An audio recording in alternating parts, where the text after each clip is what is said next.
Okay. Baklasin natin mga kapawis.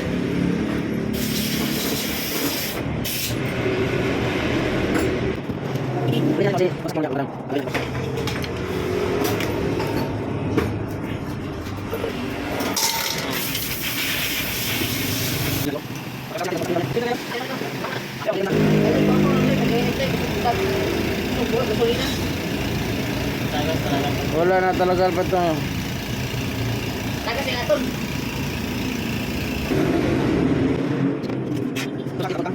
Air filter. Sus, kaya linisin talaga natin, baklasin.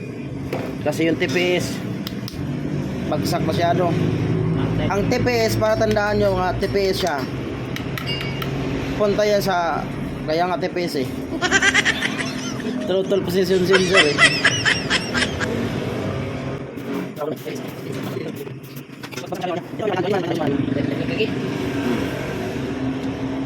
Ano? Wala na talaga. Naiwan, so naiwan. TPS O-ring.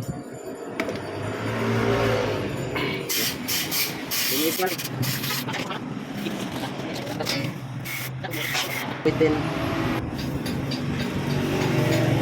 Para kumintab, gagamitan natin metal polish.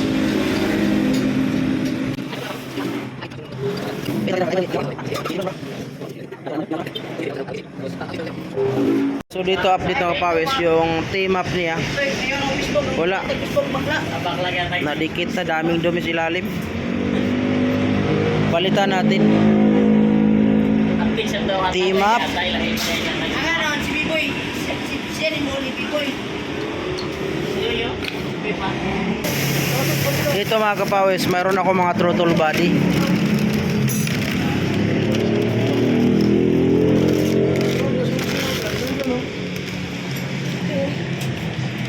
Ignition. Ito, dalawang throttle body ko. Ito yung kukunin natin. Kakahuyan natin tong aking throttle body.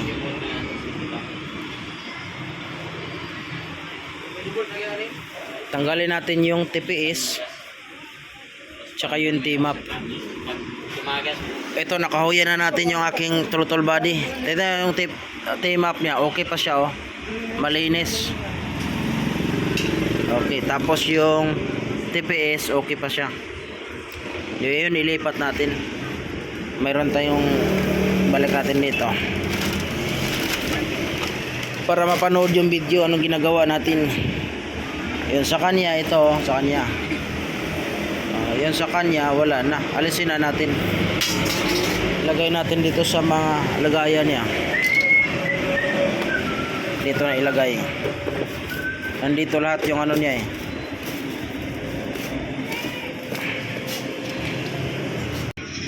Tapos dito malinis na. Ginamitan natin yung metal polish. Yung ginagamit natin panglinis ng paraphernalia ng security. Okay, nabuo na natin mga kapawis. Malalaman yan kasi masyado bagsak yung RPM ito kapon. Kabit mo na ba? Yun, update natin yung 160. Ito na, final na to, final. Yung ECU pinalitan natin, sinabay natin yung stator para wala problema. Wala nang binagong wire, stock. Para, kasi natawag na ako sa may-ari na pabilihin ko siya ng harness. Bibili siya ng parts out, baka malakihan siya. Kaya ang ginawa ko muna, sinuri ko pa ng wirings kasi bakit mag-init. Kasi yung stator yung ECU niya nasira man. Yung ginawa ko, ina-wirings natin. Kinabit natin yung ECU niya, ayaw din. Kinabit ko ulit yung ECU ko, gumana. Pero pinalitan natin yung stator. Nandoon yung grounded. Pagkang problema ha.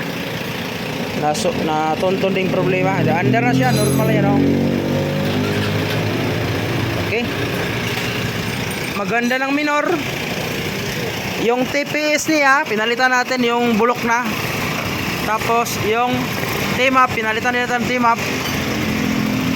Sa wakas, Solve na yung problema. Oh. Tapos yung check engine, wala na. Ito na lang high. Naglulos. Yan. Patayin natin. Okay, malinis na yan kasi na-reset na rin. Ito lang kasi, kailangan ito linisin, no? Naglulos. Yung high. Pero maganda ng minor. Wala nang problema. Grabe, no? Muntik pa tayo magdeklara ng harness. Kaya ngayon, tatawagan tayo mayari. Baka bumili na siya ng harness at saka ECU. Kuliray na. Okay, binalikan na natin. Plaster na natin mga kapawis. Dito. Ayan, final tayo mga kapawis. Grabe ginastos niya. Medyo malaki-laki ginastos. Final tayo mga kapawis. Grabe ginastos niya. Medyo malaki-laki ginastos. Dito lahat yung pinalitan mga kapawis. Buti mayroon tayo mga parts out na nakamura siya doon sa fuel injector with hose. Tapos ang hose pala yan, mahal pala yung hose yan, brand new. Yung tag-isa, kabilaan, yung number 4, 5 at saka 6, 7 yata yun. Mahal.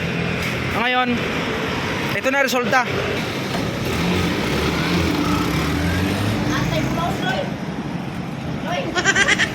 Timing na lagi ba? Timing.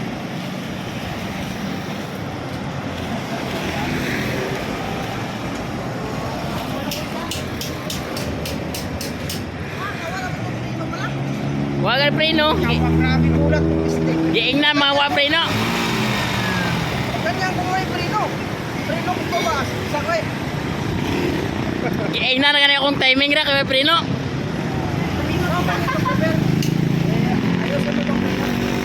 Bilubuilo pa naman ako, bay. Bilubuilo ko. Pag tingga ako, may preno. Maningot na imong agtang. Pagkapa ko dito, ganyan lubot ako. Kuliray, mayawan ako eh. Arsak ko lubot.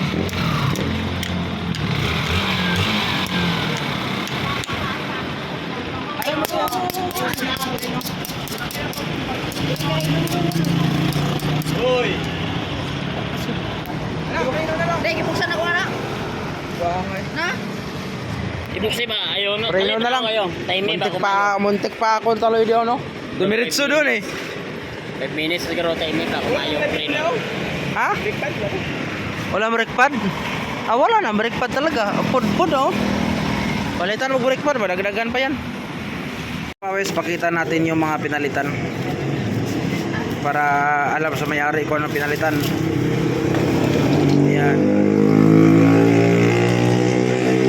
Nagpalit tayo ng ano ba natin sa video. Yung fuel pump bulok. Akala nyo ito yung mga kapawis, akala nyo mura yan. Ito yung mahal to. Pag-isa niya mahal yun, no? Itong dalawa. Kasi pag ikabit natin sa bagong fuel pump, nabulwak ng gasolina. Tapos nagpalit tayo ng fuel injector na mayroon naman akong fuel injector doon na surplus with hose. Yun, no? Palitan natin na injector. Tapos yung motor niya. TPS. T-map. Marami. Yan, malaki-laking gastos. Stator pa, top overhaul, may angat kasing valve niya. Ayan, ayan. Lahat ipakakita sa may-ari para alam niya kung anong pinalitan sa motor niya. Kasi nabili na yun. 30,000 bili niya yun eh. Na-stock ng 2 taon, dami sira pala. Tapos itong kadina, ikinabit na lang din natin. Okay? Okay, yun yung update mga kabayas na panood nyo na lahat. Pinakita namin kung ano mga pinalitan. Kaya 22,588 inabot sa kanya. Ito 22,588. Anong pinalitan? Magkano yung fuel pump assembly? Kulang-kulang 7,000 na 6,980 yata. Tapos yung mga hose pa. Tapos yung tanki surplus pinalitan. Buti nga ang tangke, mayroon akong tangke dito dalawa, pero isa na lang natira doon na nabili ng isa. 1.5 lang binta ko, mahal yun pag bumili ng tangke. Di ba? Tapos doon, napalit na yun, ulitin ko, fuel pump, assembly, tangke surplus, 1.5 lang binta ko. Ang fuel pump yung mahal, kay kulang-kulang 7,000. Tapos nag-top overhaul, nagpalit ng piston ring, valve seal, tsaka intake valve kasi madumi at tsaka manipis na yung intake valve. Ngayon, stock overhaul yun. Tapos kinabit na lang yung kadena din niya. Tapos nag-reset, ECU reset. Kasi yung ECU niya mga kapawis, ganito, kasama yung talaga reset yan basta naggamit ng ECU. Ang ECU kasi niya, umandar, patay. Umandar, patay. Ngayon, kahit mag-bypass tag wire, doon, aandar, patay siya. So, ang ginawa ko, pinalitan ko siya ng stator. Pagpalit ko ng stator, umandar, patay pa rin siya. No? Umandar, patay pa rin. Pero yung luma niyang stator, pag ikabit yung aking ECU, ganun din. Ganun din nangyari. Andar, patay. So, pinalitan niya ito ng bago, ikabit yung ECU niya, andar, patay pa rin. So, kinabit ko yung aking ECU, umandar, nang walang patay-patay. Pag pinatay mo, saka patay. Paandar mo, okay siya, hindi siya kusang namamatay. So, doon tayo sa goods. So, kinabit ko yung ECU ko, hindi ko na sinama dito sa listahan yung ECU ko. Kasi naawa ako sa customer. Biro mo libor na mga kapawis, sa daming ginawa mga kapawis. So, ang libor namin, 3.5 lang. 3.5 lang libor namin, samantalang ang trouble yan, di basta-basta. Nagbaklas ka pa ng gilid, nagtap ka pa, nagbaklas ka, nagpalit ka ng stator, nag-ECU reset, nag-total body, nagpalit ng T-map, nagpalit ng TPS. Lahat doon, inaano natin, talaga sinusuri ng mabuti, hindi biruan din sa pagdating sa NS 160. Ngayon, bahala na si customer, kausapin ko lang siya kung magkano ibigay niya sa ECU, kasi yung ECU niya mag-under patay, iwanan niya lang sa akin, baka kasi mayroon pa akong bibilihin mga NS 160, baka okay siya, baka gana, kasi bayansel din ako. Ngayon, dahil naawa ko sa customer, magkano yun? 22,588. I-plus pa yung ECU, di ba? Ang magkano ECU bintana surplus na 4,000 plus or 5,000. Yung brand new yan, 9,000 pag naka-program. Ngayon, madaling salita, parang libre ko na siya. Parang nalibre na ECU. Pero ang gagawin ko sa kanya, masakit man din sa atin. Mura na nga libor natin siningil. Tapos yung ECU niya, problema, kinabit ko yung ECU ko, okay naman, di, bahala na siya magkano bigay. Kung bigyan ko niyo 3,000, okay lang. Bigyan ko 2,000, okay lang.